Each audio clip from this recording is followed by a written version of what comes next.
you got to suit up and you got to show up. Yeah. And if you're convicted, people will trust you. And probably one of the greatest lessons that any man can take away from any kind of business venture, and you're a perfect example of it, is your reputation is everything. Yeah. Period.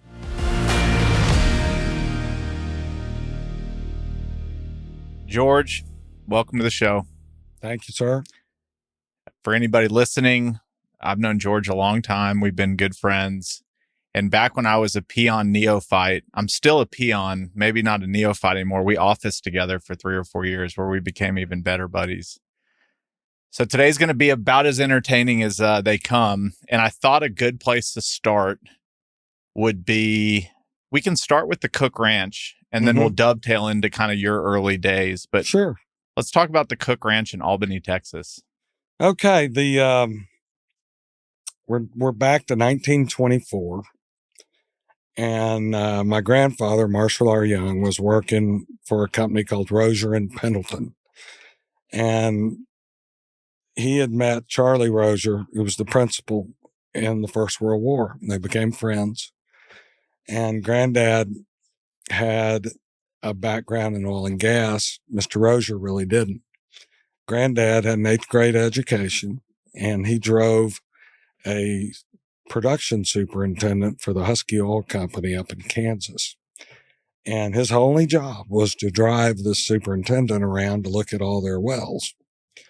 Well, the superintendent tragically passed away, and nobody else knew where all the wells were except for my granddad. So at the age of like 17, he became the production superintendent for that area of Kansas because he knew where everything was and he could drive. So fast forward to post-World War I, and Charlie and a guy named Tall Pendleton, who was another Fort Worth-based fella, started a company, Rozier and Pendleton, and they managed to get a hold of a lease out in Albany from Mrs. W.I. Cook. And her husband had passed shortly before that. So about 26,000 acres north of town. And they made a deal, great 8th royalty deal, probably paid her $2 an acre or something, which was a bundle, and proceeded to start drilling exploratory wells. And there was very little production anywhere near there.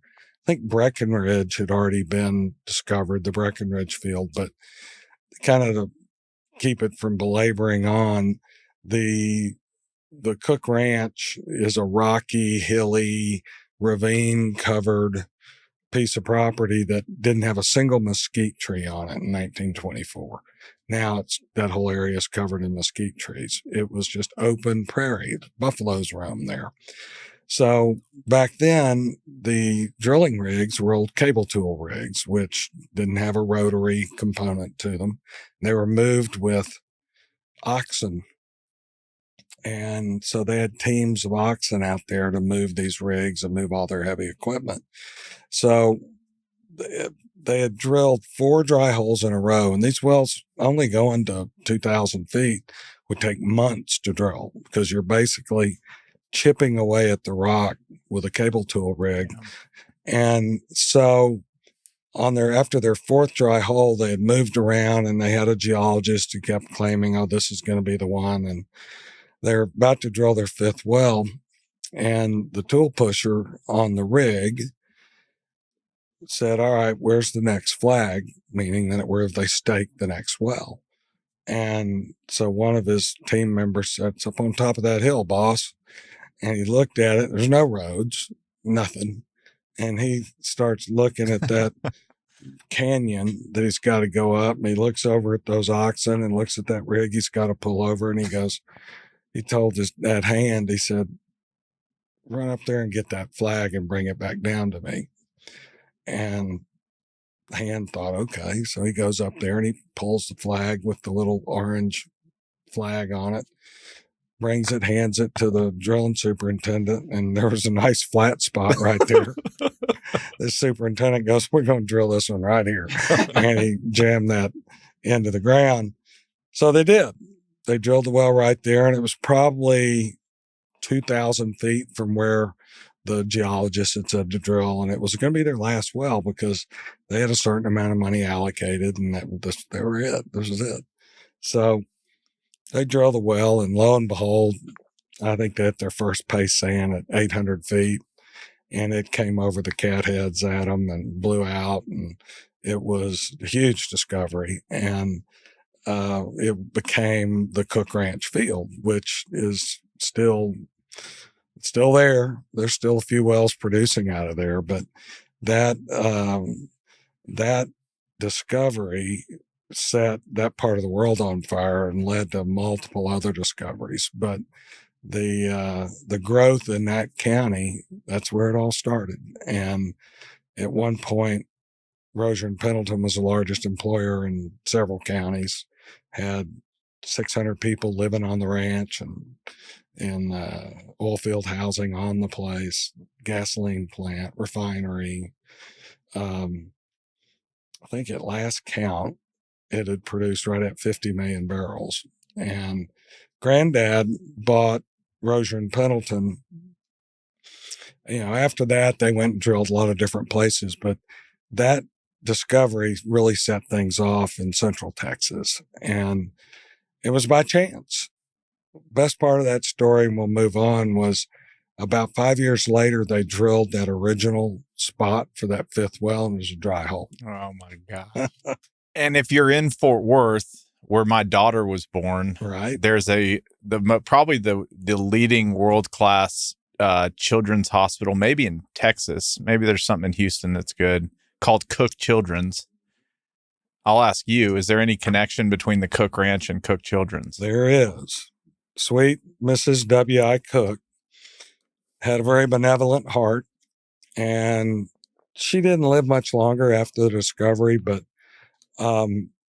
as you can imagine, once they found oil out there, it was like a madman with an ice pick. They drilled everything they could as quick as they could. And before long, it was producing buku oil. And she was getting an eighth of every barrel that came out of the ground. And I mean, what oil trade for back then? 50 cents, 2 bits, whatever, but it was a lot of money. Yeah. So she created a foundation, and she donated, hopefully I get this right. She donated, when she died, her money went to establish Fort Worth Children's. No, pardon me. There was already a Fort Worth Children's Hospital, which over here on Lancaster, 2 blocks away, is the old Fort Worth Children's Hospital.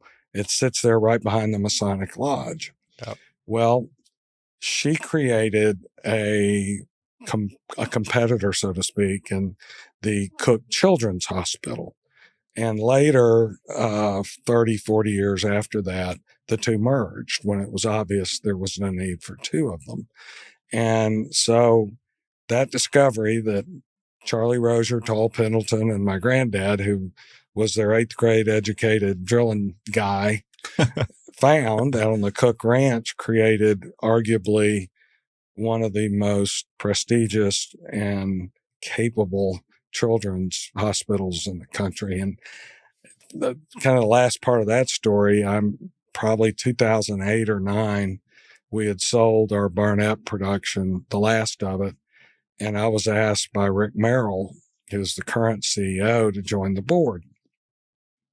So at my first board meeting, we were visiting before it all started. And I looked at him and I go, "Rick, do you know that I have a connection to Cooks?" He goes, "No." And I told him that story. And I said, my granddad's company discovered oil on the Cook Ranch, which became the endowment for this hospital. He was blown away. And as it turned out, I was the first and the only young to ever serve on that board. And I served for 7 or 8 years, loved every minute of it. Great spot. Great spot. I mean, my daughter was born 14 weeks early. Oh, I do. that hospital saved her life. Absolutely. So thank you to the man that moved the flag 2,000 whoever feet. he was. I know who the guy was who surveyed. You remember in my office that old transom that had a surveyor's tool on the top and had the old wooden 3-legged tripod? That was it? That was the transom that they used to shoot in every well until about 1980 on the Cook Ranch. And it was surveyed and shot by Vaughn Moore. Yep. I know that. And Vaughn was probably hot under the collar when they moved it, but that's funny. All right. So Cook County happens. Your grandfather buys Rozier and Pendleton. Buys them. And then what starts to happen? So, and marry it in with how you start getting in the biz. Lots of cool things happen. Rozier and Pendleton was one of the leaders in a lot of things. They put in the first water flood, arguably. Other people take credit on the Cook. And there were 2 sands that they produced out there at about, one was at 700 feet and one was at 1,200 feet. So that 50 million barrels I told you about came from about as far to the end of the parking lot, not very deep. They trumbled along and did well and found oil in other places. And Granddad took the company private in 1952, I believe. It was on the old oil exchange at the time, which became the American Stock Exchange, which I think is gone now. It's all been rolled into NASDAQ and New York Stock Exchange. So Granddad, I think the number was $30 million in 1952 was what he bought the company for. Dang. Here's a guy who didn't get out of the eighth. I think he got out of the 8th grade, kind of, but he was very well read. And he borrowed every nickel he could in Fort Worth and had to go to Dallas to get the last 10 million. Yeah. And he was a good friend of Amon Carter's. And he was, totally against having to go get money from Dallas, but he held his nose and went and robbed all the banks he could over there. So he buys it. And Granddad always considered himself an oil producer. He wasn't a wildcatter like a lot of his brethren and his contemporaries at the time, W.A. Monty Moncrief, H.L. Hunt, Sid Richardson, a lot of names that you recognize around here. Those guys made a lot more money than he did, but they risked everything. I mean, they used to say about Mr. Richardson, half of his career, his office was the Richelieu Grill down on Throckmorton at the payphone because he was broke more than he was rich. But he died rich, very, very rich. And Granddad was never much of a wildcatter. So when you started getting into the 60s, I was born in 1959 in Brookhaven, Mississippi. And by then, the West Texas element of Rozier and Pendleton, now Marshall R. Young Drilling Company, had pivoted to the Gulf Coast. And we had 10 land rigs in Brookhaven, a little town 60 miles south of Jackson. And so I'm born in 1959, right in the middle of the civil rights, awful things that occurred in the South that I'm not proud of. And, but we were the largest employer in Lincoln County, Mississippi, and particularly Brookhaven. We had 10 land-based standard derricks, steam rigs. And a standard derrick required a crew to build the derrick, a crew to take the derrick down, same crew, and then a crew to drill. So they were antiquated. I mean, they made good hull, but these were big triples. They could drill to 14,000 feet. So the problem was as technology got better, those old rigs became really, really hard to make any money with. And so I'm born in 1959. My dad's out on a well. He gets a radio. They had radios on the rigs, but a message gets to him. He was down on the Jordan River, down almost on the Gulf Coast, that his wife had him a son. He wasn't in Brookhaven. And so he got in his car and had 2 wrecks coming home and got there the next day to see his firstborn son. He had 2 daughters. So 1966, all those rigs are just so antiquated. And, the handwriting's on the wall. They sold those rigs for what we call pig iron, meaning they sold them across the scales. Yeah. Those rigs weren't worth anything. Some of the prime movers and the engines still were, but the rigs were just only worth what they would bring across the scales, 10 cents a pound. So we moved to Fort Worth, and I had a wonderful childhood, had parents that loved me, had 4 siblings. I was middle child of 5.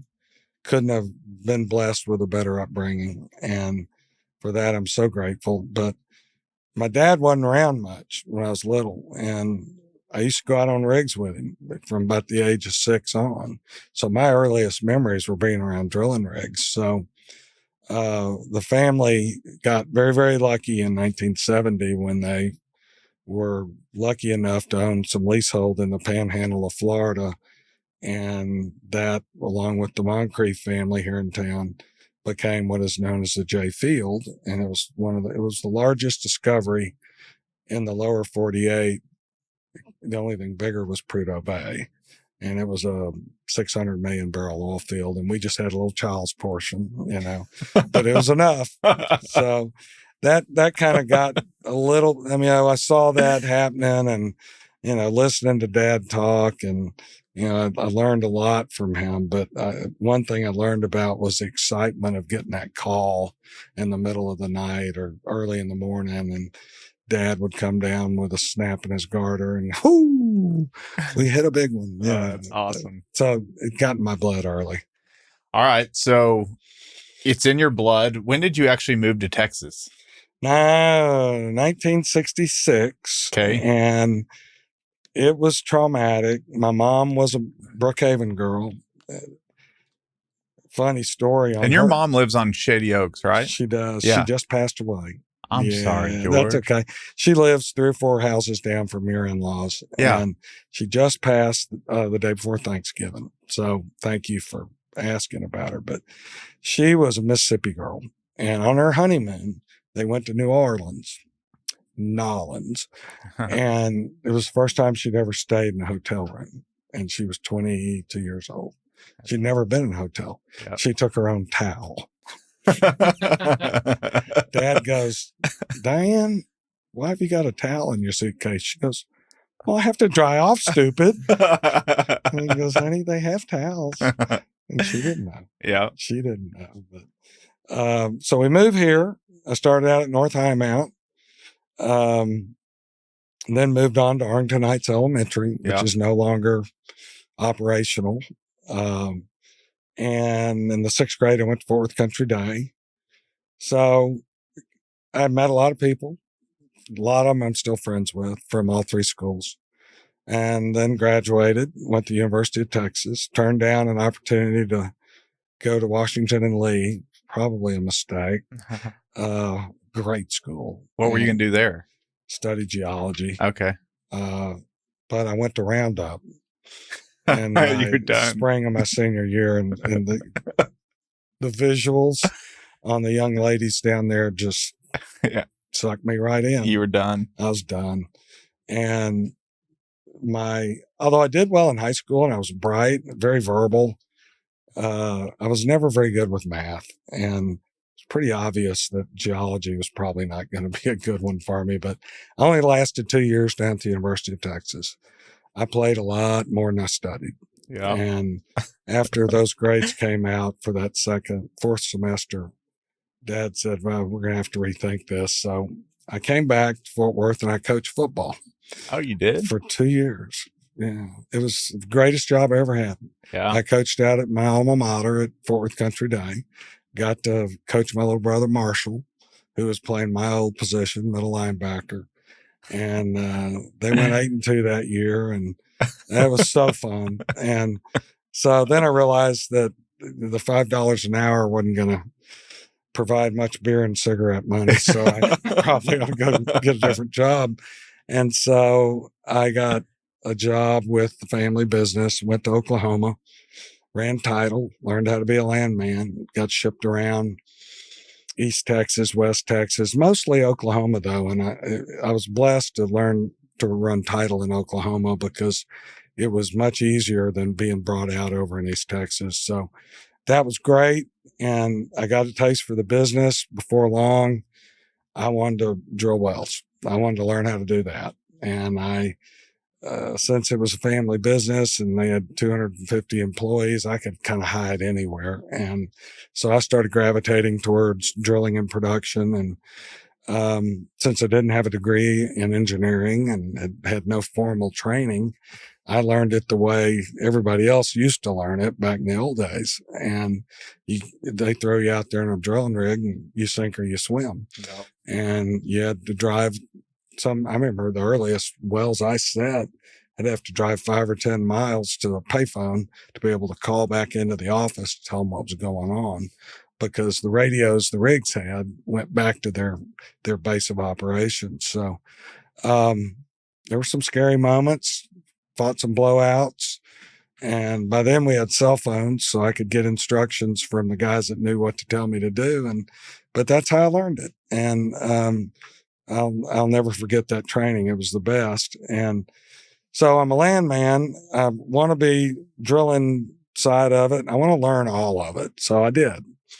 And one of the great takeaways from the early 80s that a lot of people don't realize is you see a lot of M&A and consolidation going on right now in the energy business. And how Pioneer's getting bought by ExxonMobil. You got Oxy's buying Crown Quest, and Bobby Floyd, and those guys are all good friends of mine.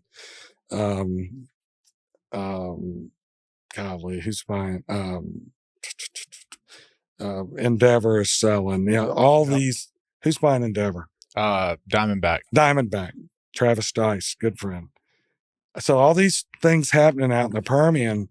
Before that, when I first got in the business in 1982, there were seemed like 24 major oil companies all over the place. They weren't all technically vertically integrated majors, but you had Exxon. It was Humble before it became Exxon. Yep. You had Arco, Atlantic Richfield. You had Sinclair. You had Amoco. You had British Petroleum. You had Tenneco. You had Marathon. You had all these companies, and they controlled the business, period. The little independents like the Marshall R. Youngs and the Moncriefs, hey, we all did well, but we couldn't hold a candle to those guys. And one of the coolest things that I saw, which would lead later on to help me create a fortune, was that there was a role played by usually a landman at every big company in the business from the 40s through the mid 80s. And that was the oil field scout. Okay. What was that? He was a spy. Okay. Call it what it is, baby. He's CIA, man. It was go get information, bring it back to your superiors, and keep your mouth shut. Yep. And the last of the great, and I haven't been in touch with him in years. I hope he's still with us, but he wasn't much older than me. Great guy. He was Tom Robertson. Okay. From Bobco, which was Bass Enterprises, the Bass families, and Bepco, Bass Enterprises Production Company. But he was so good at his job, and I think he was trained at Tenneco. And literally, a well could be drilled anywhere in the United States of America on a Wednesday, and by the following Tuesday, he would have the log for that well. His reach was that broad. So when you wanted to know what was going on in Pennsylvania, or what was the new play in Utah, or what was going on in West Texas, you had your scouts go out there with binoculars and count how many stands are coming out of that derrick. You know how deep they are. Yeah. And during the East Texas field discovery, that was what made it, because nobody knew. You had a well drilled at Longview and another well down here. Nobody knew that there was a giant oil field in between the two. Yep. And that was how it all happened. That was arguably the greatest oil field ever discovered in the state of Texas. So you're telling me drilling info wasn't around in the 80s? There was no drilling Scouts info. were the drilling info. Scouts were your drilling info, and they fed the machine, and so you trusted them, and Tom was dear friend. He'd call me and swab me for stuff. It Yeah. was great. So, So I end up, leaving college after 2 years. Yeah. Go to work in the oil field for me was as a landman. And I mentioned that earlier because the base of the pyramid in the oil and gas business is land. Yep. Nothing happens without land. And so many people don't realize that. It's so important. You cannot drill a well without a lease. You can't do anything without a lease. Fortunes have been made buying and selling leases. And finding oil is very difficult. And one of my dear, dear, dear friends and mentors, who I'm going to talk about a lot over the next hour, Teddy Collins, who was born and raised in Fort Worth, but ended up spending most of his life in Midland. He always said to me, he goes, where most of the oil and gas in the world has been found? And I started thinking, let's see, the Middle East, West Texas. And he said, no. He said, it's been found at the altar. And that was some pretty good advice. Yep. Because there's the hard way to get rich and the easy way to get rich, but they both still get you rich. Yep. And he had a lot of little quips like that. So I got restless working for the family. I wanted to do my own thing. I'm never satisfied and played a lot of golf. I used to be able to beat you. Not anymore. No. I think the best I ever got was a 1 handicap. That's I could good. play though, but not anymore. But I got restless, and luckily I met the love of my life in Lindeberg. 1985. Lindeberg.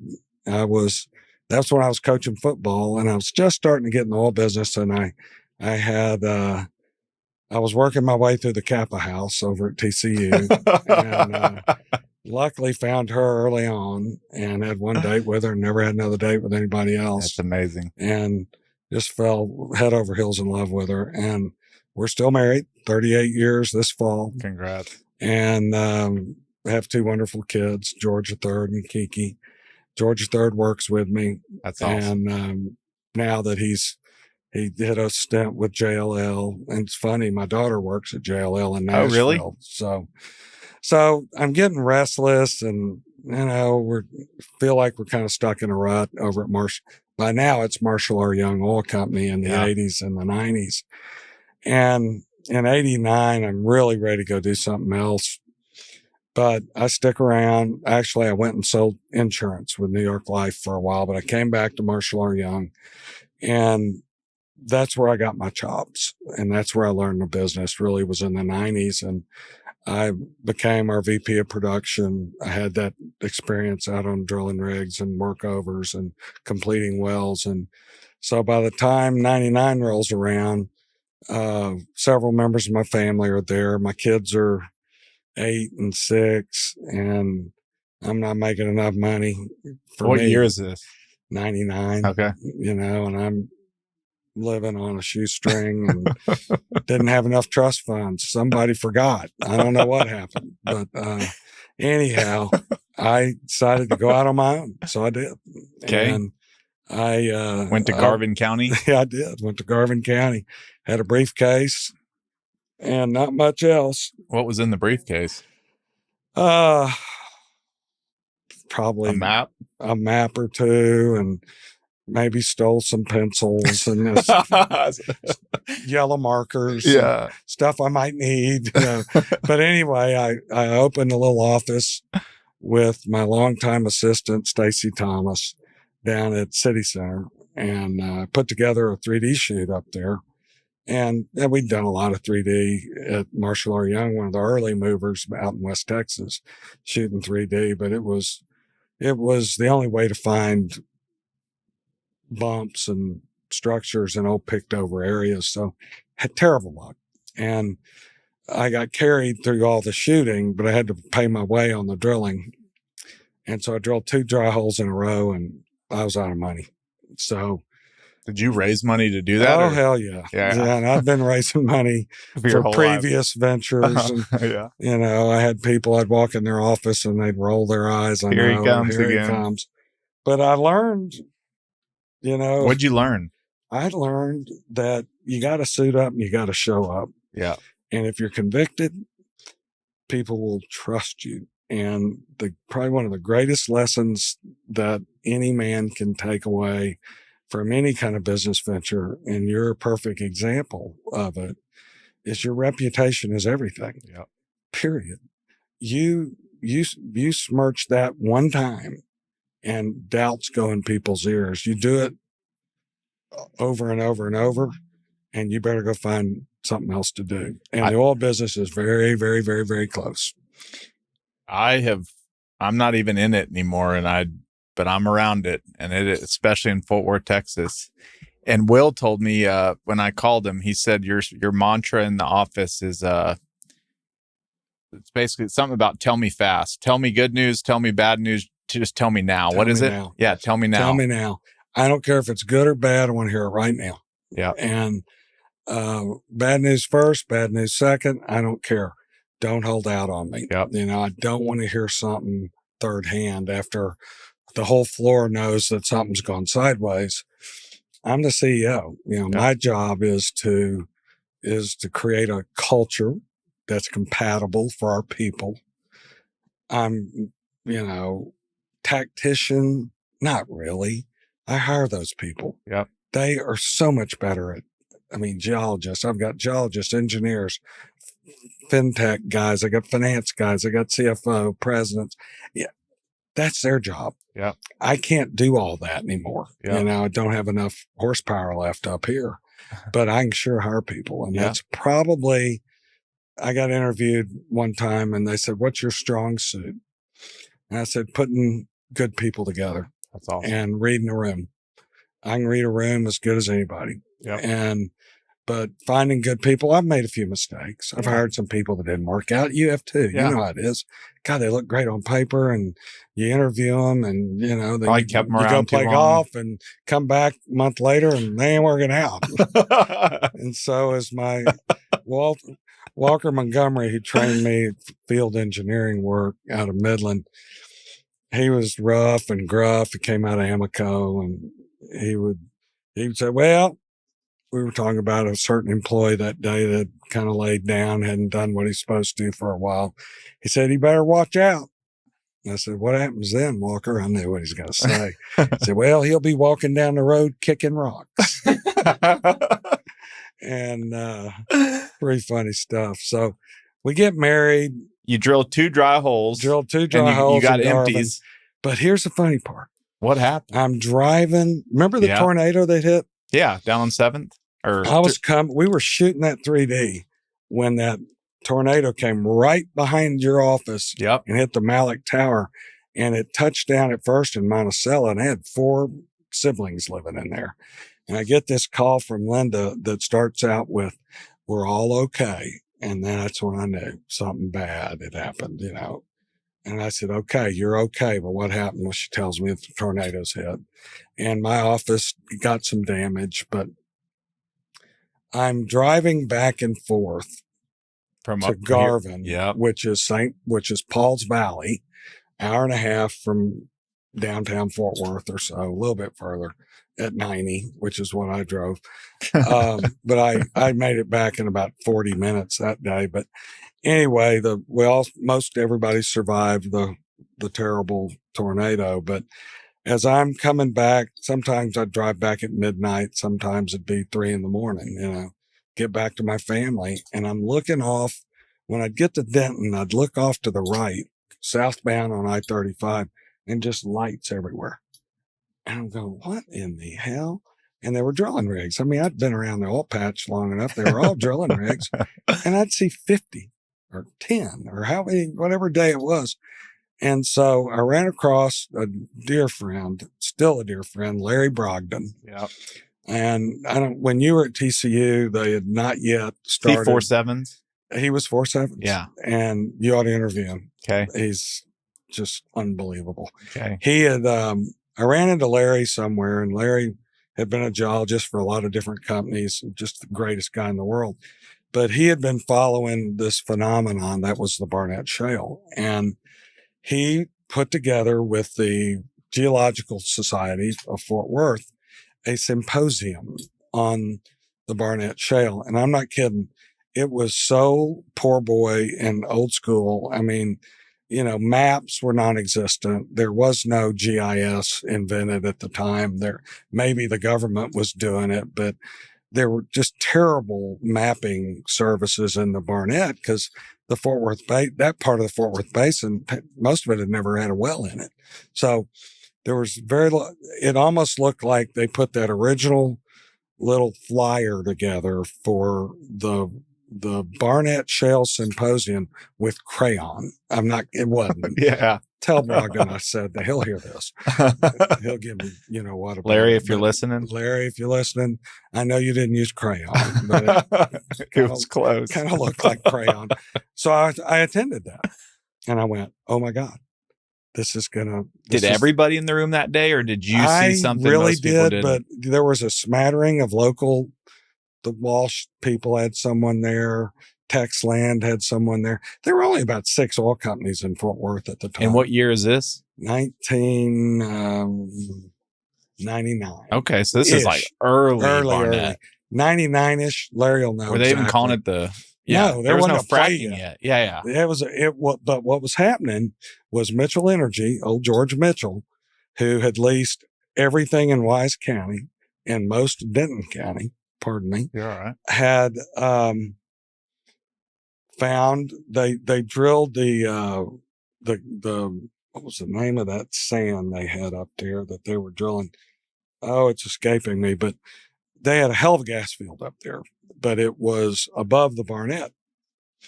And most of that gas went to the city of Chicago. So there was pipe up there that would get it north up to Chicago.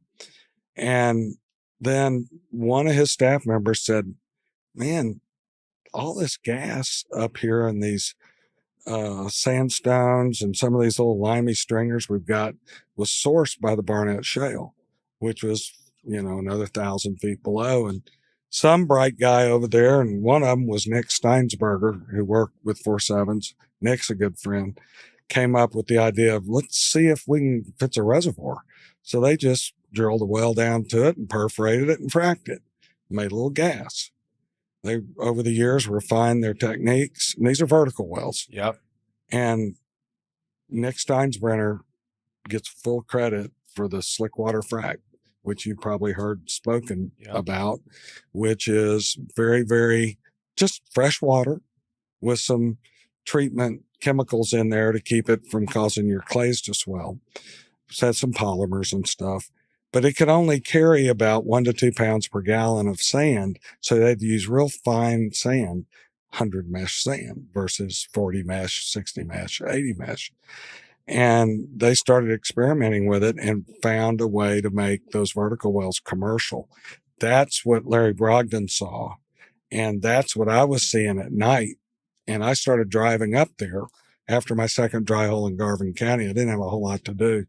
And I remember I found a Mitchell Energy frac crew on a well, and they had 200 frac tanks that each held 500 barrels each on a hill, fracking, and had all this Halliburton iron out there, and probably 30,000 horsepower of Halliburton iron, and they were fracking a Barnett well. So fast forward.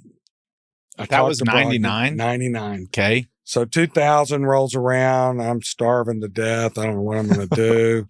And it's late 2000, maybe August. I'm up at Rivercrest. I'm playing golf. And here comes Teddy Collins. Just legendary oil man from Midland. And we called him 10% Ted because he was so OCD about a lot of things, but mostly about, hey, you got a deal? Let me see it. I'll take 10% of it. Yeah. He just couldn't. He came in with a deal unless it literally was written on the back of an envelope and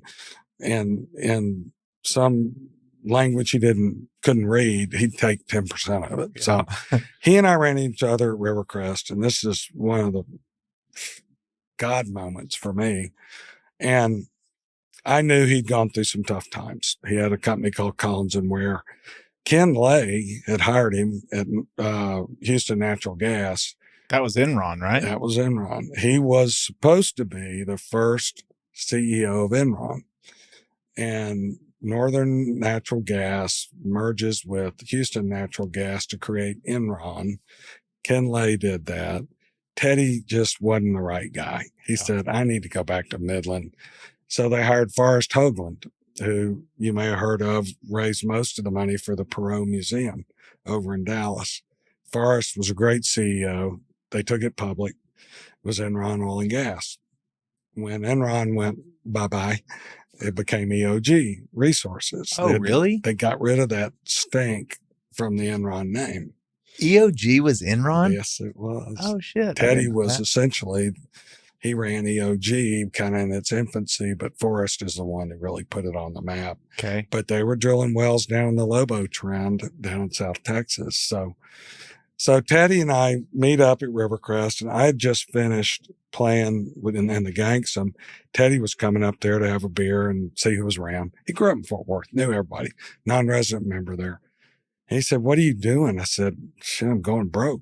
And he said, well, I thought you were up in Oklahoma. I said, yeah, I drilled 2 dry holes. I'm out of money. He said, well, and I said, how are you doing, Teddy? And because they had a tough go and had to sell out Collins and Ware at a huge loss to Apache.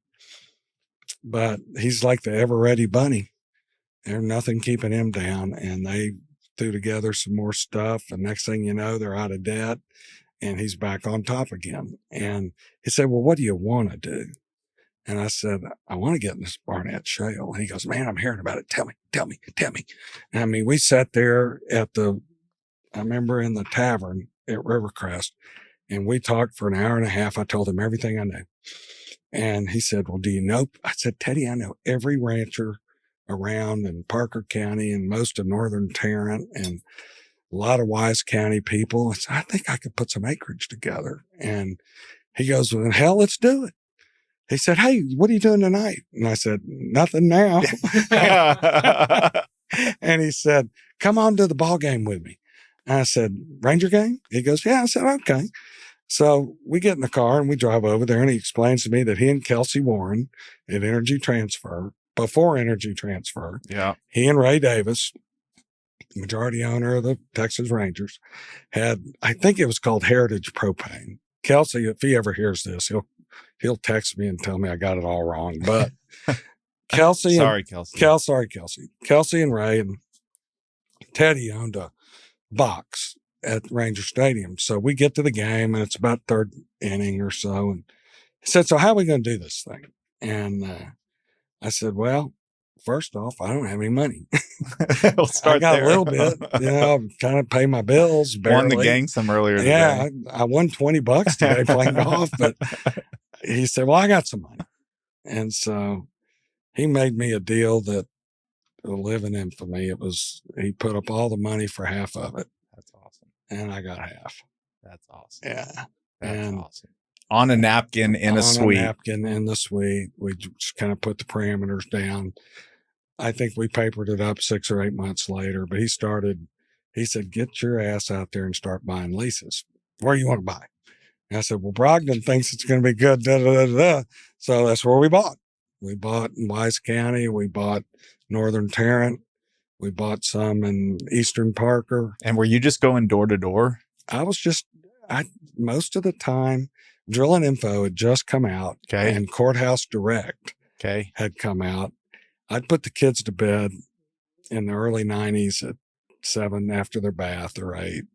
And we had you live in my old house. I know I do. You know the back stairs going up from the kitchen? Yeah. There used to be a door there, and that was my office. Is it still there? You may use it as a pantry or something. They turned it into French turned it into a wine cellar, and then I turned it back into a closet. I had a little area about this wide with a printer on the floor, and a desktop computer and a spit cup and a chair, because I would get a full can of Copenhagen and I'd put the kids to bed and I'd work till 3, 4 in the morning running Tidal on the internet and building maps on. I taught myself how to use a mapping program that I don't even think still exists anymore, just so I could know where I was. And so I would run Tidal at night and I would print out all these tracks that I thought would look cool. Like there was 2,000 acres up off Saginaw Road. And on Courthouse Direct, I could see that there were 3 mineral reservations made in the 40s or the 50s. And the current owner still owned. I just off that deed only. Now, granted, I hadn't run it back to patent, but I knew that the current owner might own some of the minerals, but that I knew there were some that were severed out and I could go find them. So then the next day or a few days later, I'd go down to the Radican Tidal plant and I'd run it. And I'd run it all the way, or I'd go to the Tarrant County Courthouse and run it back to patent. And then I'd figure it out, and then I'd start making phone calls, dialing for dollars, And a lot of times I'd be late and I'd call somebody. They go, well, we've already got an offer from so-and-so. And I said, well, how much they offering you? And $10 an acre, $50. I mean, the going rate was $100 when I got in it. When I got out, we sold some stuff for $100,000 an acre. Oh my God. It's just craziness. So anyway, did all that. Teddy and I formed Collins and Young. And luckily, my dear friend, Don Collins, no relation to Teddy. They're not related. They're not I related. just always assumed Don, they were related. Yeah. And Don was working for Trevor and started out his contract as a landman. And Trevor had a great head of land named Bill Kiker. And Don ran into me at the courthouse one day and goes, what are you doing? You've bought 4,000 or 5,000 acres. You had to be careful, Yeah, we got about that. And he said, what are y'all going to do with it? And we'd had a failed. It's going to be no good. We had a failed opportunity to raise a bunch of money and whoever it was went bankrupt. And then I had a company in Dallas that had a big number on the table, and then they refused to honor a couple of drilling commitments. And I just said, that wasn't the deal we made. And I'm honoring my side, and you're not honoring yours. Yeah. So I killed it. And anyway, Don Collins, to his credit, saved my bacon. He said, I'm going to get you an appointment with Bill Kiker and Trevor. You need to go show them what you got, because they're still acquiring leases. And Don's competing with me. But I'd known Don from playing golf. He played at Ridgely. We played in a few tournaments. And there's honor among thieves, right? I mean, I trusted Don. He trusted me.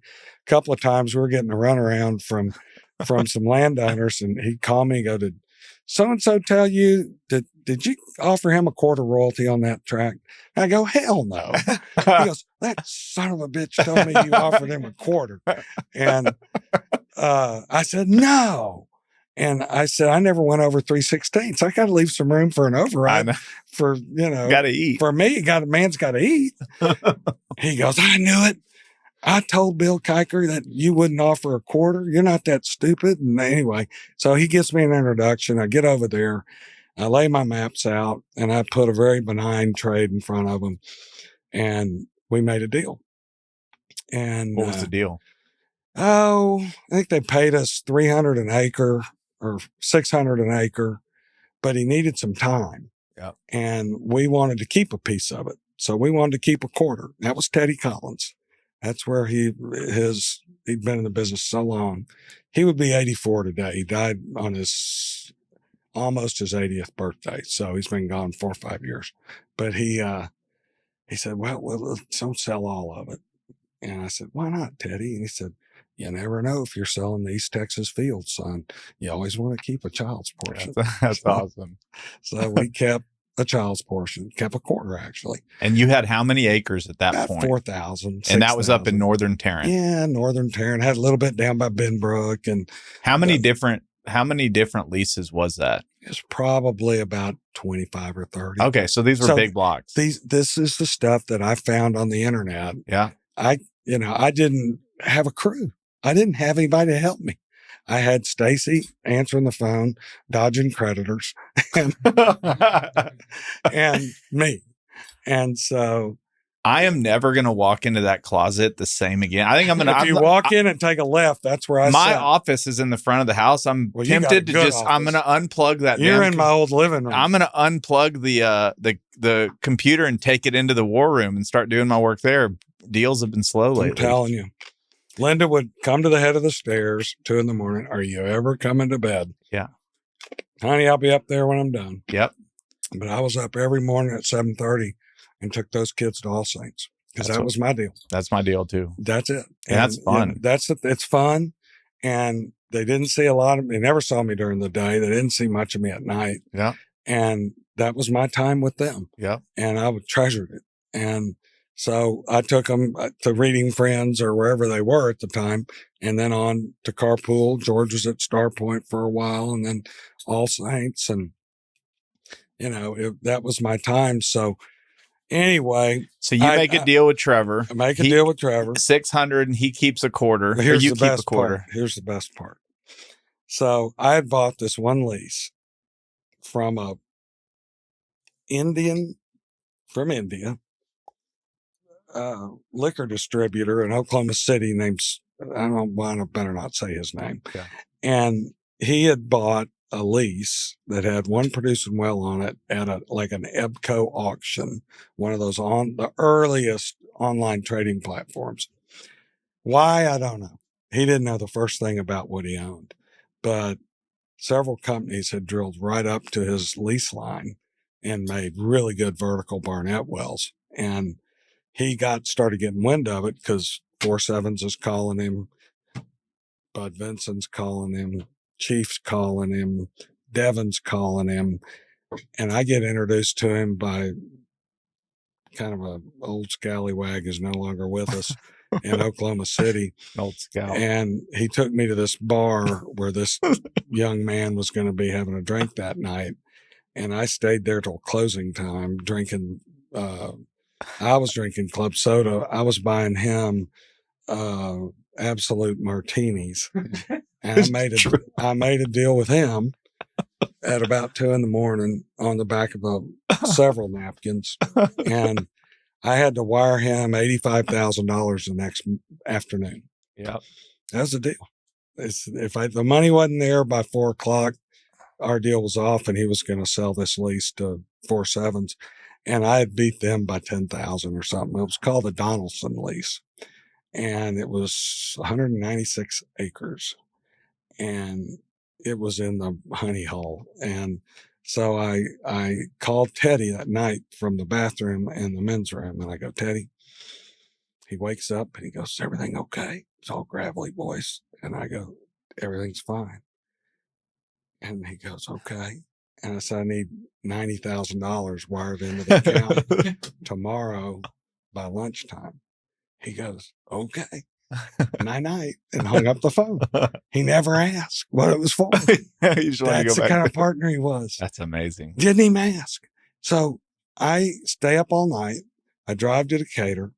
I pull into the title abstract company and I look like dog mess. And this little sweet lady working the front desk goes, honey, have you been to bed yet? And I said, no, ma'am. She said, well, let's go get you some breakfast because you're still about an hour early. We don't open for an hour. And so she sent me across the street to the diner and I ate breakfast, coffeeed up, came back and I told her, I showed her this map and I said, I've never worked this part of Wise County. I didn't work Wise County at all, actually. And I said, I've got to do a cursory and make sure this fella owns this and that there aren't any liens on it because I got to buy a lease from him this afternoon. I just told it all to her. She said, I got you taken care of. She took my piece of paper, said, you go sit down right over there, go back over the diner, get you some coffee. And anyway, she came back and she said, you look good.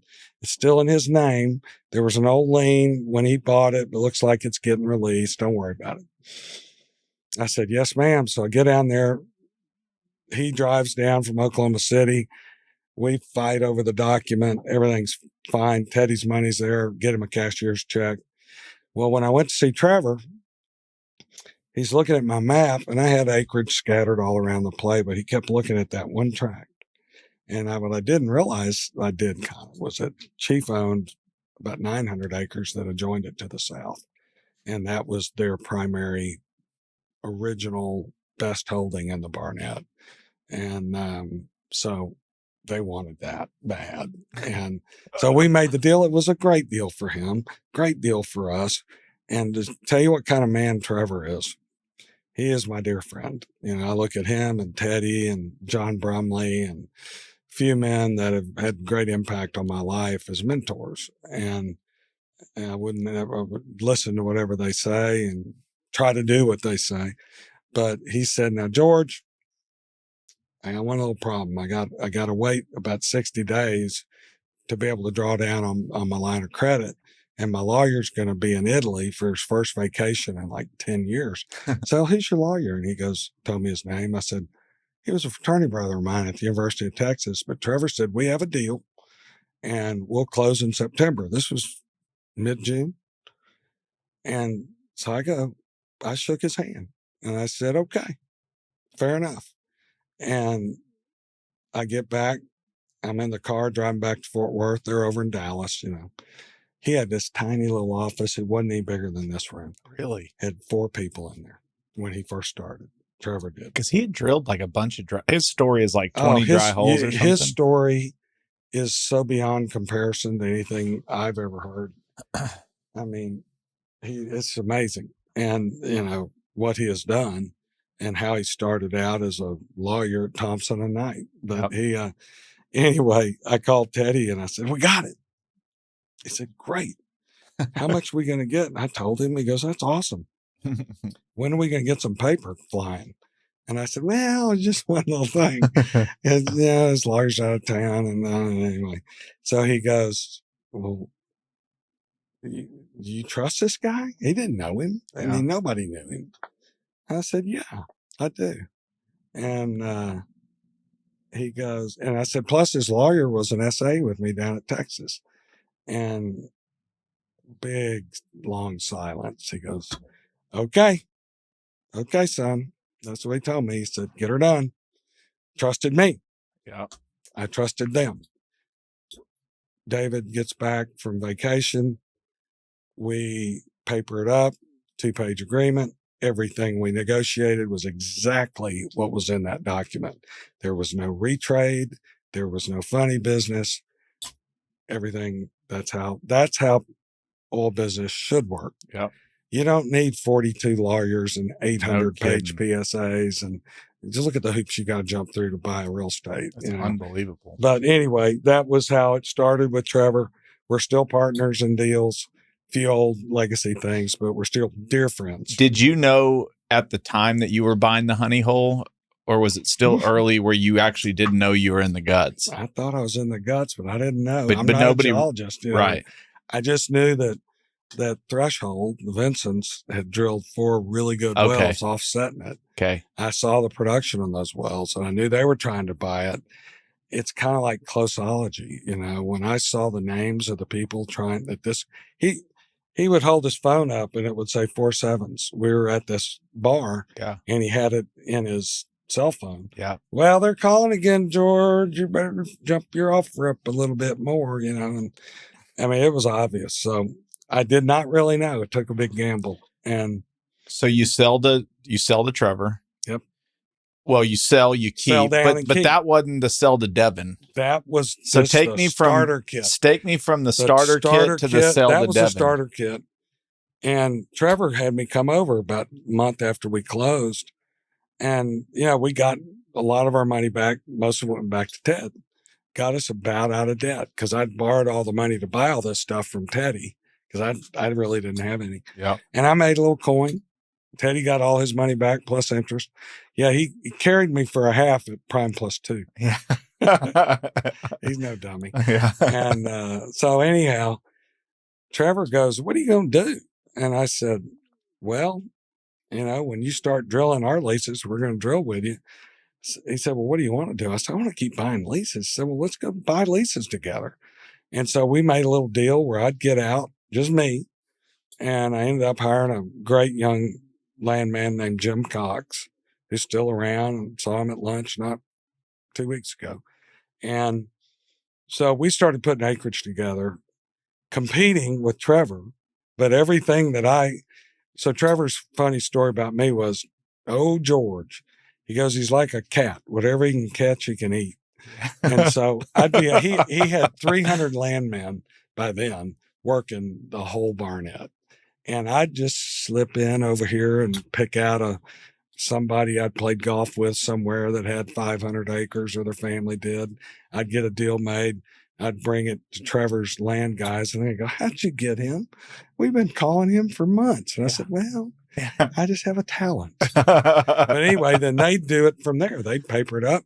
Teddy and I'd have a quarter. Yep. We'd pay our part of the bonus. That was just the way it worked. And it was brilliant in its simplicity. And, but I felt like part of the team, and we were partners. And I have a very deep, affinity for the word partner. It's like your marital partner, your business partner. You know, you don't want to violate that trust. Yeah.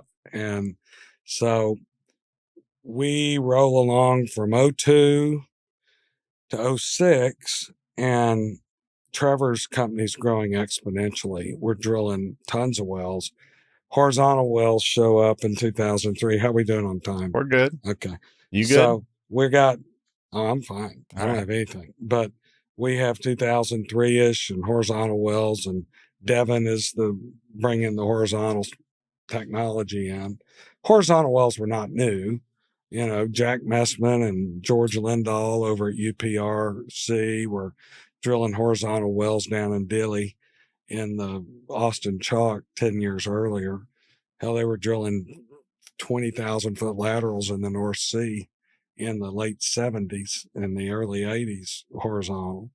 So we all were sitting on our hands thinking, oh my God, if horizontal works, ooh, this could be big. So that's when I started doing scouting. So I ended up putting together close to 130,000 acres with Chief. God dang. And 50,000 of it was in one deal. So I'm not going to act like I'm some rock star. Yeah. It was one deal we bought from a small operator. Boy, I bet they rued the day that they sold that, because the money we made flipping that was just insane. But maybe it's 40,000 on that one deal. But the rest of it was 2,000 acres here, 500 acres there. And the biggest piece that I put together was Alliance Airport. And I had met Ross Jr. when we both just gotten out of college, and he was very, very close to one of my very best friends, Mike Berry, who you know well. Yep. And Mike was working at Alliance, and I introduced Ross and Trevor. Trevor goes, I can't believe I've never met him. So we go to the same church. I sit behind him in church every once in a while, but they'd never really formally been introduced. So by then, Chief was a big deal. And we made that deal late 2002. And I can't go into those terms, but there was a sweet deal. Ross made it to where we could afford it, and he got a very nice look back. Yeah. That I doubt anybody's ever gotten since. Yeah. Let me put it What's that a way. look back? You drill the well. After some certain period of time, you get a look back and you decide, I think I'll take 50% of that, or 25% of that, or 10% of that. Yeah. We call those look backs. You get a free look. Yeah. So like the next real estate deal you bring me, yeah, I want to look back. And if I don't like it, I can give it back. Well, a put or a call. Yeah, it's I got it. Stuff. Cool. But so we had that going. God, we drilled some good wells up at Alliance. But so the Devon thing, the way that happens is Trevor didn't really want to sell, but then he decides he's going to sell, and we're going to sell with him. Ross didn't want to sell, and he owned a big chunk of the 16,000 acres that we had up there at Alliance. And we said, okay. So we carved that out. Chief kept that, kept operating. I was officing up there on the runway. Oh, yeah. And a lot of people, they go, where were you for the last couple of years? I said, I was officing on the runway at Alliance Airport. and my best buddy Mike Berry's over in the big fancy office Yeah. building that Hillwood has, Just waving and at I'm you. in a double wide and with a bunch of roughnecks and oil field trash like me, and I bought right away and tried to keep the real estate guys from killing the oil field guys and vice versa, because we had to operate on arguably the most successful real estate venture of all time, maybe in at least our part of the world. And, I'd get 3 feet right away for a 4-foot pipe. He used to tease Mike about that. It wasn't that bad. Yeah. Russell Laughlin and all those guys were fabulous to work with, but it was trying and stressful. And anyway, when Ross decided not to sell, I thought that was really bad at first, because I thought, oh man, we had a 1/8 interest in that. Collins and Young did. And I'm thinking, but the rest of it sold for $2.6 billion, and we had a child's portion of that. And kids menu ain't so bad. Yeah, I'm telling you, the kids menu is awesome, especially at Denny's. You can see what you're going to get. Yeah. But we did just fine. And then lo and behold, 2009 rolls around and Ross is ready to sell. And Ross, people underestimate how smart that man is. I mean, he is brilliant. And not only was he in the Air Force and a pilot and flew a helicopter around the world, I met him at a oil and gas symposium for idiots kind of deal in Denver. And everywhere we went, we kind of buddied up together. We'd go out and have a drink after class. People would see him on the street and go, "You're Ross Pro Jr. I got to tell you something about your dad." I felt so sorry for him. He couldn't relax, you know. And this one man cornered him in a bar. And I finally just went over and told the guy, "We're leaving. You need to stop." But Ross was ever the gentleman. Yep. And so when he was ready to sell, we put that on the market. Quicksilver bought it. And it was $1.2 billion-ish. But Ross had bought all the minerals under most of that surface while he was assembling the land for Alliance Airport. And Mike Berry bought most of it. And nobody would have ever dreamed there would ever be an oil and gas play there. But Ross, probably some portion of his brain said, well, if there's ever any oil and gas there, I don't want to pass up the opportunity. But his real thinking was, I want to be able to control my destiny. Yeah. You go buy a 100-acre tract. You want to build houses on it. You don't own the minerals and you don't have a waiver and you don't have surface protection. You could get in big trouble, right? Yep. So you always know better now. Yep. You want to make sure that the minerals are severed from the surface and nobody can come in. The rights of ingress and egress have been severed. So he sold those minerals in that deal and he got a lot of money for them. And we got a lot of money. And unfortunately, it didn't work out too well for Quicksilver. Yep. They're good friends of mine. Yep. Toby and Glenn and Ann, and broke my heart. But hey, that's the way it goes. That's the business. Gas was at 12:30 the day we signed the contract. God. It was at 8 the day we closed, and it was at 2 6 months later. God. So we top ticked that one, and that wasn't. And you didn't know you were top ticking. Hell no. I thought we were selling too cheap. Did you ever run into Aubrey through all this? Oh yeah, Aubrey. I actually ran into him at Trevor's office one time. He was coming in trying to meet with Trevor. And I'm in the lobby with him, and he's an imposing character. I don't know if I've heard he's just big. There's nothing dude. Like him. He's a big dude, and he was 6'3" or 4, and I'm 5'11", and he shakes your hand, and he just was bigger than life. Yeah, and he had just gotten into the Barnett, was paying too much, was killing us out trying to lease. We're all going, oh hell. Since we can't lease anymore, let's just hope he'll pay more money when we sell to him. But we never sold any of it to Chessie. Yeah. We sold it to Devin and Quicksilver. So all that made me. There's no question about it. And I don't know what I'd be doing. Had Teddy Collins and Larry Brogdon and Trevor East Jones and me breaking my pick up shooting a 3D in Garvin County. Had all that not happened, had God not put me in all those places, Yep. I don't know what I'd be doing. I know one thing, I'd probably be coaching football. No kidding. I might. I loved it. I loved it. I really did. I love being around young men and being there to help guide them and teach them. And, you know, it was fun. But I mean, if I had never made that kind of generational kind of money, that's probably what I'd be doing. But at the end of the day, we sell, kind of had a lull for What a few happened on years. closing day? Did you believe that was actually going to happen? I remember getting the Fed funds wiring email that showed that the wires had been sent. And then I had the bank. I was banking at Texas Capital Bank. They had extended to Teddy and I one of the best line of credit I've ever had in my career. And it was non-recourse. Wow. Yeah.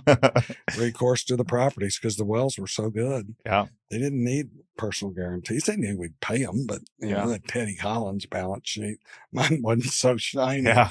But it was, I remember the bank called and said,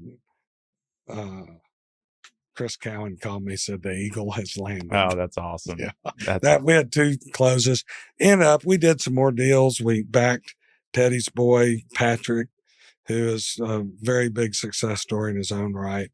Patrick, I brought him in. I mentored him when we were up at Alliance. And then I put him out on running a land crew on another area, buying leases. That was a terrible mishap. We lost our ass on that. But they did a good job and met a couple other great landmen down there. They're all in the business. And then NCAP started calling on me, a guy named Murphy Markham. And he kept coming in saying, you need to do a private equity deal.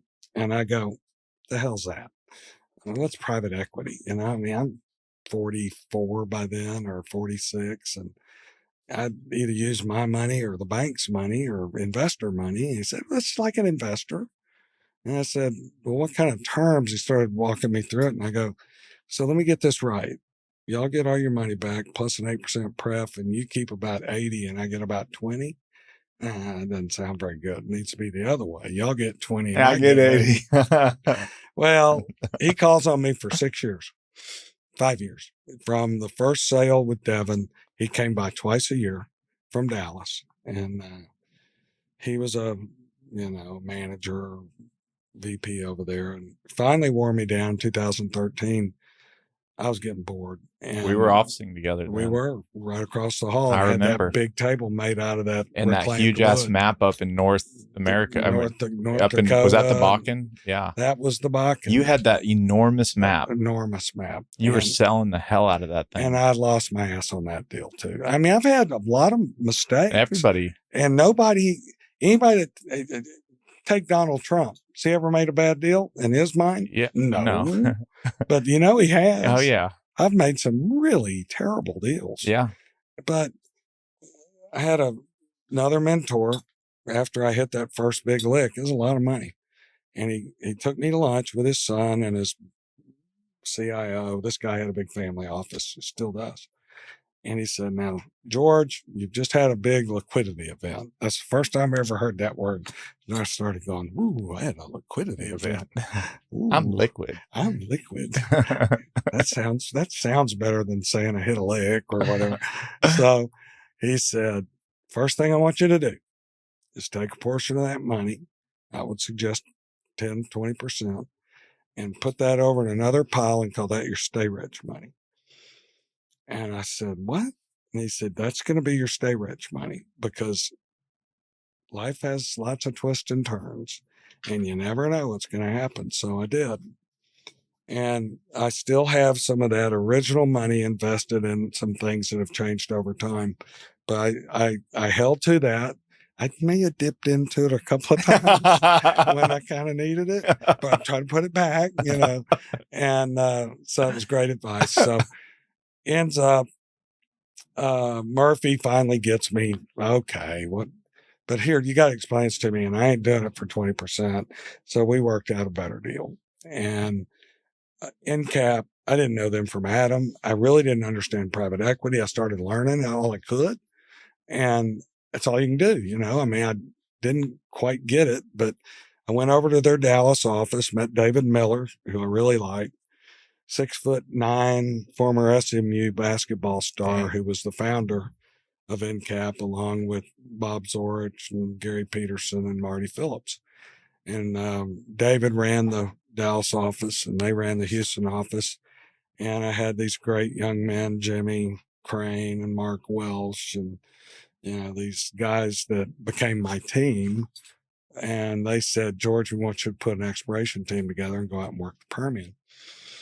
And I said, all right. And horizontal play was on big out there. And 2013, 14, horizontal wells are taken off, but still most of the Permian Basin was dominated by vertical wells in the Midland Basin.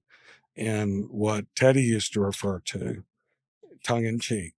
So anybody listen to this, tongue in cheek, I do not mean this. The Sprayberry play was the largest non-commercial oil field in the world. And the reason everybody said that was that really Jim Henry, John Cox, and Autry Stevens were the big movers that were drilling these Sprayberry wells. And they could drill those wells for $70,000 back in the 60s and the 70s. And they could buy leases for $10 an acre and an eighth royalty. And they'd come in at 100 barrels a day and be 10 barrels a day a year later. And they'd make that forever. That's awesome. So if you had 1,000 of them, how much oil you producing? 10,000 barrels a day. Forever. And it made John Cox a multi-billionaire. Same thing with Jim Henry. And Autry just sold his company for $26 billion, or it's under contract. And all started with one Sprayberry well. So anyway, I made one phone call to an old friend named Steve LaPerry. And he already had arguably the best landman I've ever worked with, and David Fry, who was EOG landman in Fort Worth, ended up being transferred to run their entire Eagle Ford position. Wow. This guy's a rock star. And they had a great CFO and Chris Williford. And Steve already had his eye on a guy named John Conaway, who he said is a savant for a geologist. So I said, well, let's meet at NAPE. It was almost NAPE time, and we all break bread and decided, I think this could work. I'm going to commute 3 days a week down there. And so we started Silverback exploration. We ended up buying a deal when oil collapsed in 2014, another God thing. Oil was at $110 a barrel. By the time we got the deal signed, it was 60, and it went to 20 or 22 and later, but wasn't as bad as COVID when it went to negative 38. But anyway, we stole that property and we put a couple $100 million in it and turned it into about $1.2 billion. And how long?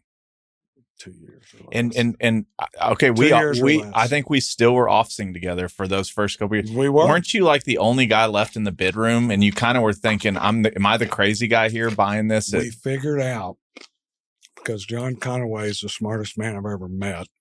Who's that? My geologist. Okay. Smartest guy ever. I'm not kidding you. He can do anything. He can run all this equipment. He's a guitar player.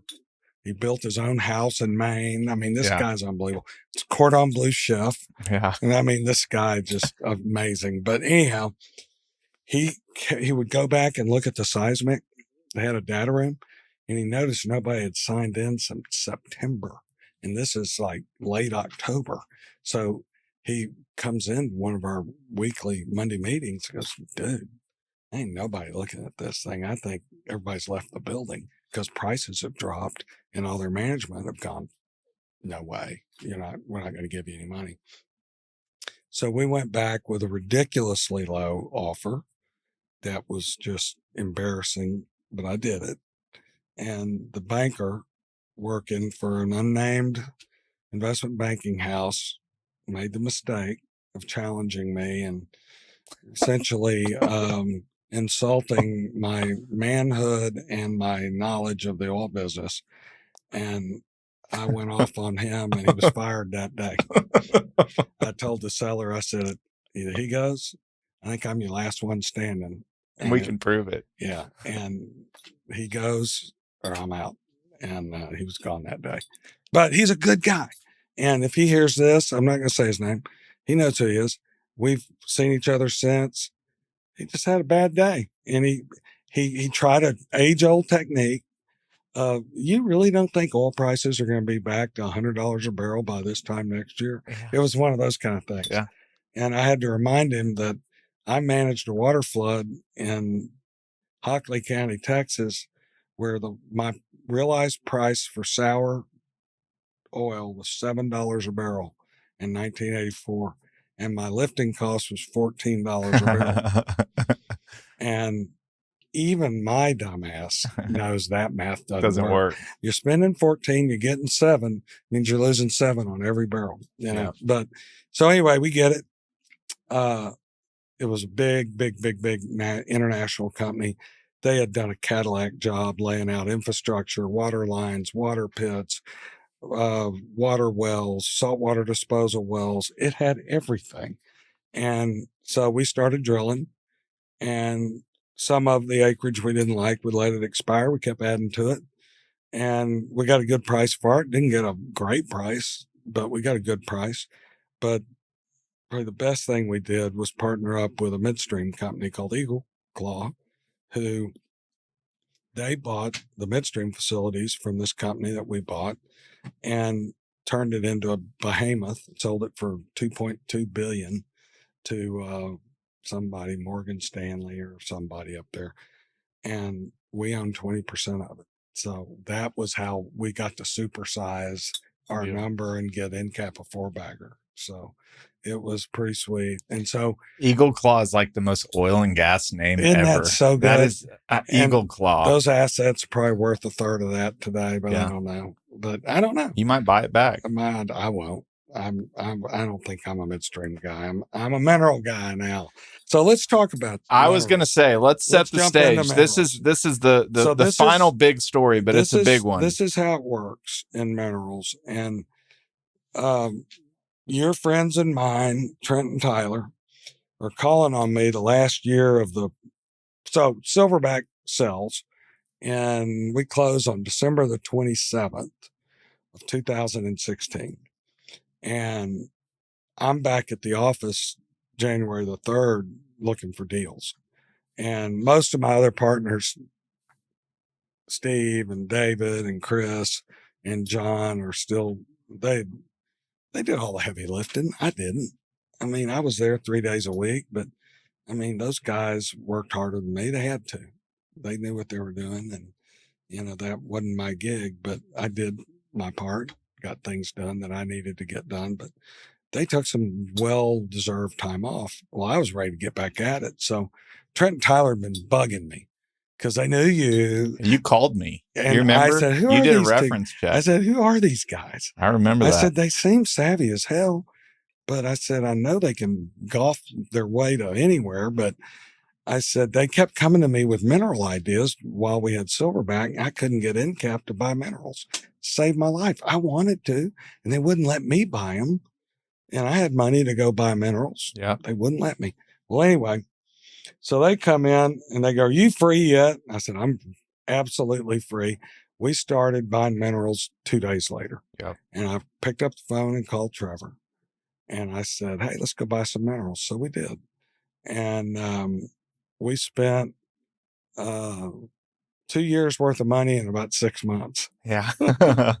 Those guys in the guts are some mineral buying dudes. I'll tell you what. Why do you think they're so good? Because they're just damn good. You've played, how many times have you lost to Trent on the golf course or Tyler? Never? Yeah. Occasionally. I've never beat them. You've never beat them. Hell, I've never. I lived with Trent for 4 years. And you'll go still caddy farm every once in a while. Yeah. But I mean, he's intense, but he's got a personality. They both do. And they've got a work ethic. And the two of them together play off each other because you got the young Labrador. That's Trent. I officed with him for a long time. I'd call him the young Labrador because he'd be chomping and pulling on the leash. And then Tyler was the calm one, you know. They were perfect for each other. And I love them like sons. You know, they're just they're my besties. And they, I knew I could trust them. So we go play golf one day at Shady and started putting the ideas together. And I wanted to put a lot of money together, but I had to be careful because, you know, I was 50 something, 56, and I didn't want to go risk everything on something I didn't know might not work. But so Trevor said, yeah, well, I'll play. Let's go do it. So we split it up. We spent 6 months, and all of a sudden I looked at Will Rogers, who you know, who's Yeah. my president, and who his claim to fame was when he called on me 10 times for a job. I didn't know if I needed him. I didn't really know what to do with him. You know, great guy. His dad and mother are dear friends. But he said, you need to hire me. And I said, why? He said, because I'm going to make you $1 billion.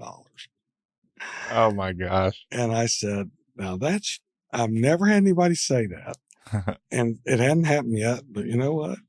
We're chipping away at it. Let's go. Let's go. And he was relentless and he's loyal as they come. So I told Will, I said, let's see if the Leons want to go. Let's go get some more dry powder.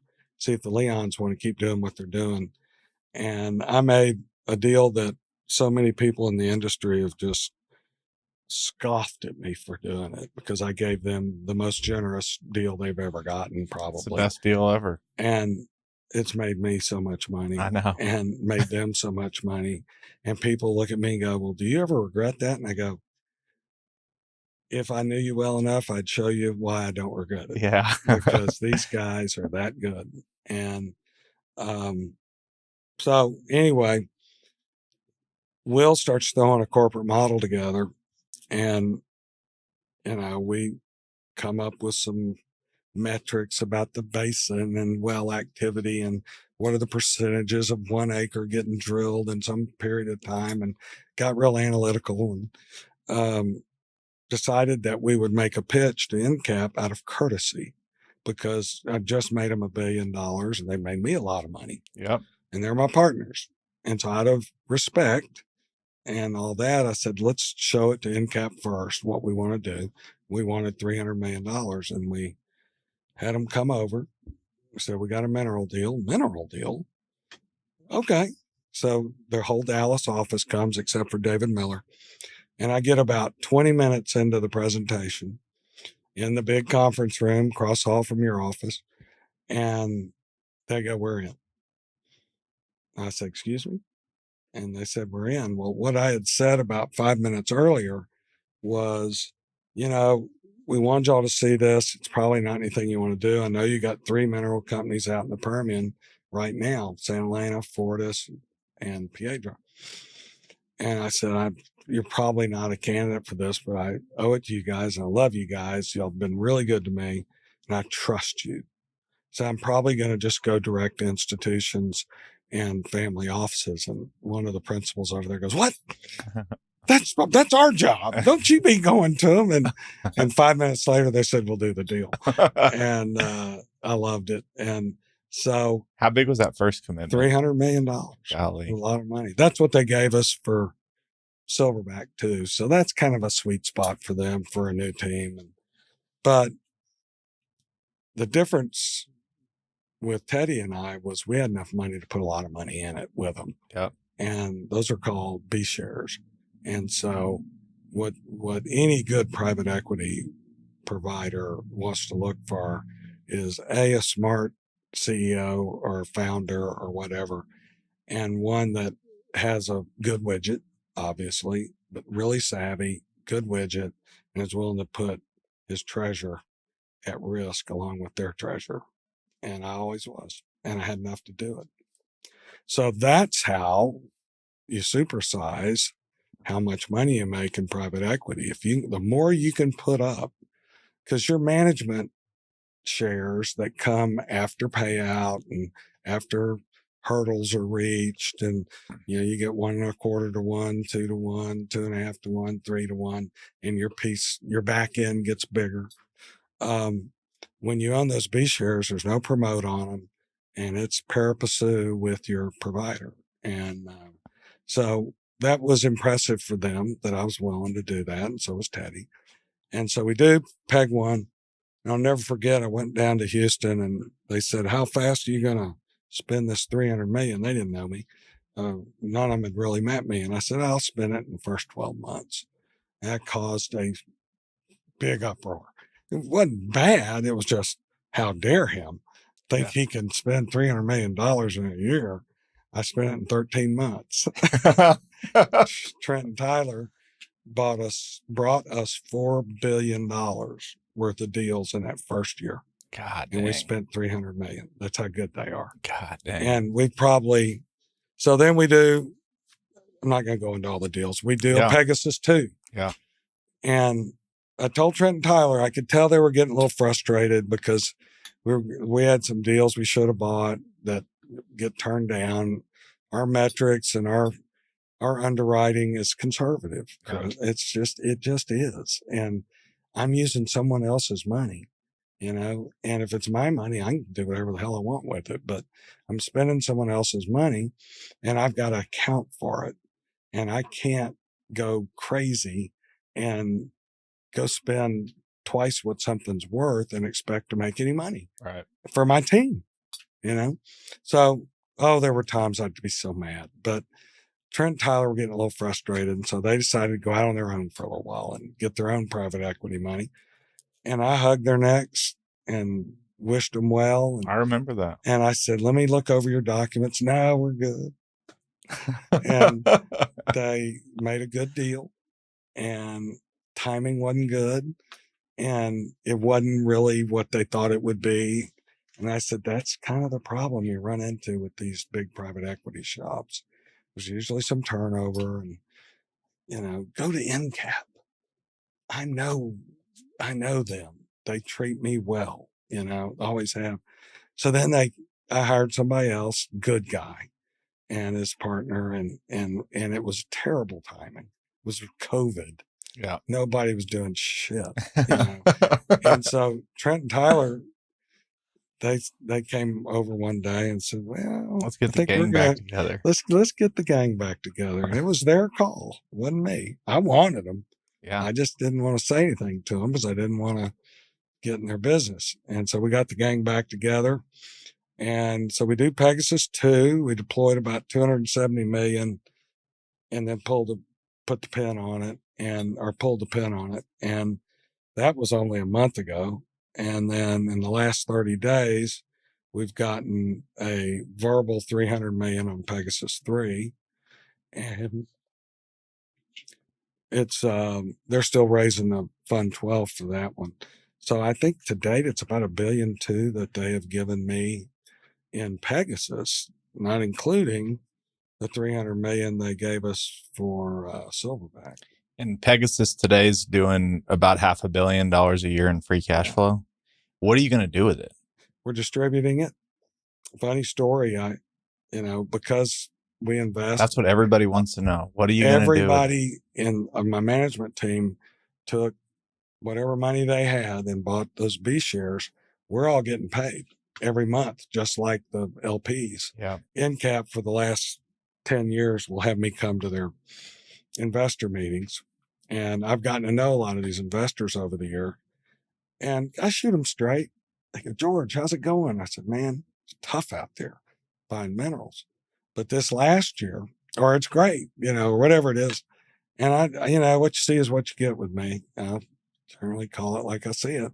Sometimes I step in it and have to deftly maneuver backwards. But at this last one, it made me feel good because I would love to sell it for a lot of money and ring the bell and go do it again. I'm not retiring ever. You're going to keep going. I'm going to keep going till my next stop is over there on the other side of university. I'm going to keep working. I love it too much.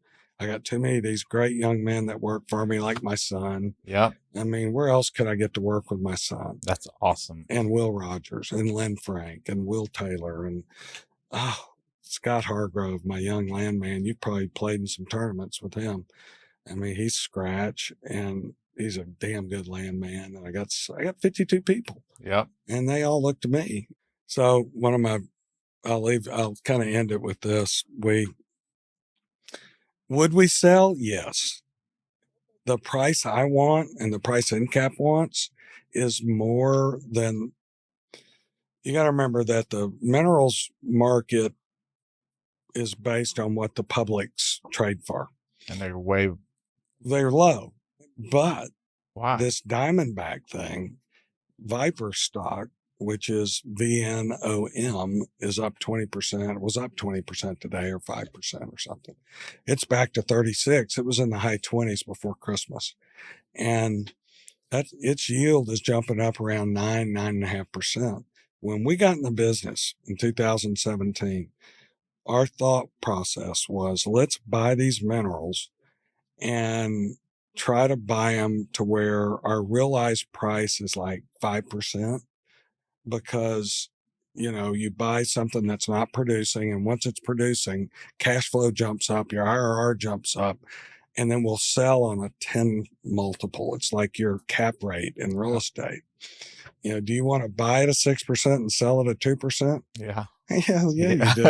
Hell yeah, you do. It took me a while to figure that out. Yeah, but 6 is bigger. Wouldn't that be better selling for that? It took me forever. I was in the industry for 3 years. I know. Still and I'm didn't like get so it. stupid. And I told you I wasn't very good at math. Yeah. But I learned real quick, I want to sell it at 10 cap. 10 cap. Basically what that is 10 times, distributable cash flow. Well, when 2017, that's where Kimball was just kind of its infancy, but most of the publics, Dorchester and Viper and those guys were selling at about 10 times their distributable revenue. So you're there. Well, we're almost there. And it's interesting. At least Viper's getting there. There are a few other publics that aren't doing so hot. I listen to NCAP.